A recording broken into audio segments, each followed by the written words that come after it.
Food.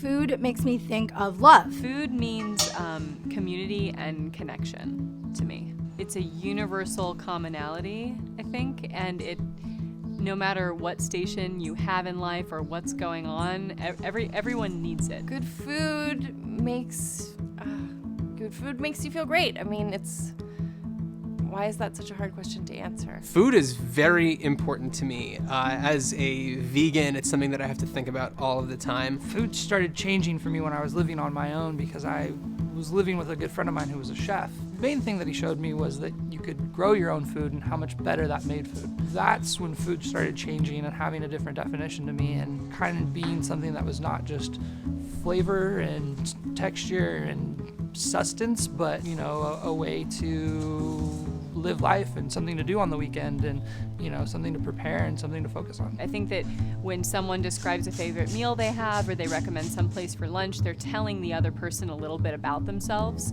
If you're having sushi, you're sophisticated and minimalist. If you want to go to In-N-Out Burger, you're a different kind of person.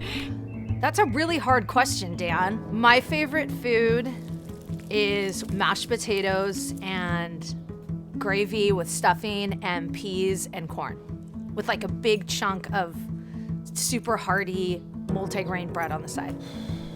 I'm gonna say my favorite food is Skyline chili. One, it's delicious, and two, it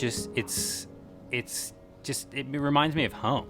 Just meat, but generally just meat. I just love it. My favorite, I gotta think about this. Like type, individual food, genre. That is a tough question. My favorite food, it depends on my mood. I'd rather not eat food than define a favorite food. Ice cream. My favorite food is probably French fries.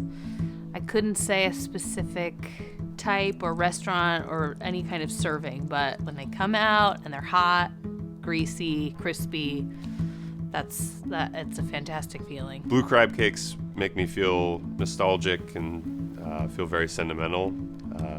It's just a memory from growing up in Maryland. I don't exactly recall the first time I ate it, but I remember the first time I had crab cakes outside of Maryland, and they were crap. Do I remember the first time I ate French fries? No, I don't remember it. I do know that McDonald's was my sister's first word after Dada and Mama. Well, being Filipino, the food is very important. And so it's a cultural thing of wanting to always offer food when people come into your home and like force feeding. Like the act of force feeding people. My family in general has a very tight bond with food. My brother Scott, he runs a company in New York called Scott's Pizza Tours. His experience with food is not too dissimilar from mine. He's just very focused on the one thing, and he's made a life out of it. And when I became vegan, it was the hardest thing to tell him, because for us it was like we couldn't share this together anymore. Special occasions traditionally involve your family. And a lot of times hanging out with your family is annoying and frustrating, and you need something to do. So you might as well eat. I think we celebrate with food because it's sort of our most primal instinct. It's the easiest way that people can share. It's probably the oldest way that people can share in terms of resources and hospitality, and that's part of why I like to host people in my home. That's what you do. You have an accomplishment. You drink, you eat, you celebrate. It's part of life. In certain ways, there's two types of people. There's like the people that want to feed others, and then there's like the people that love to be fed, especially in romantic relationships. I think it's usually divided. I had a rule in my previous dating life, which was if a guy took me to a restaurant with pictures on the menu, it was not a good sign. When is the meal date? I would say maybe the third date. I would cook something and kind of sidestep the no oil vegan thing and just see if they like it. First date, I don't know. Probably every date would be a meal. For me, it wouldn't be preferable because if I'm on a first date, I'm going to be tremendously nervous. And if I'm tremendously nervous, I'm not going to have a good appetite. And then I'm not going to represent myself well because that isn't normally the case. Usually the first date, I think it's a safe bet to go out to eat, but cooking for somebody, that's like date 5 material. The same reason I said the meal is great, because it gives you something to do.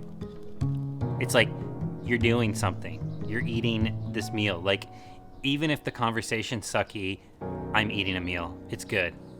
So, like, I don't, that's kind of a weird question. I wouldn't cook because I'd just be too nervous. I love eating, I don't love cooking. Spaghetti bolognese, and her spaghetti bolognese is the reason I am married to Caitlin, because it's so good.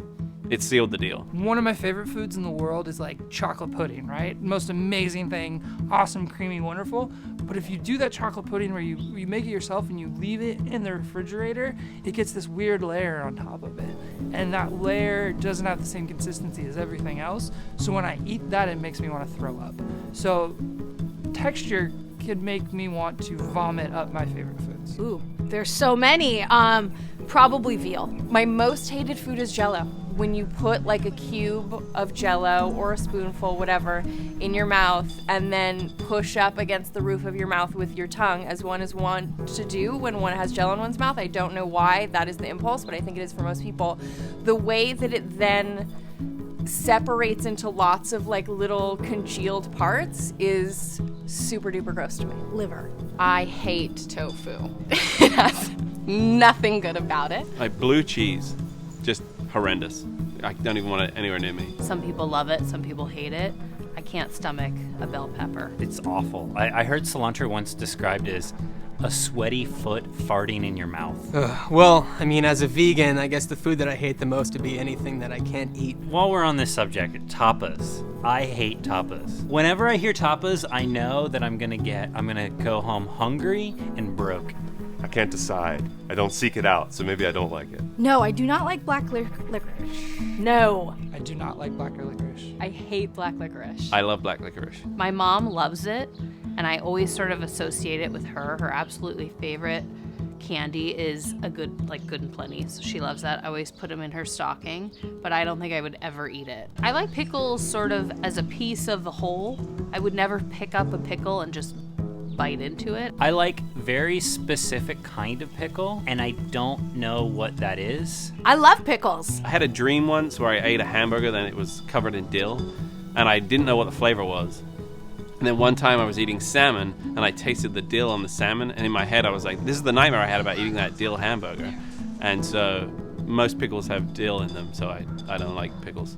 Or dill. I love pickles. I do like pickles. I do like pickles. I love pickles. I love pickle juice. I love many different kinds of pickles and pickled things. I like pickled beets. I like pickled turnips. I even like pickled eggs. No, they're sour and unsophisticated.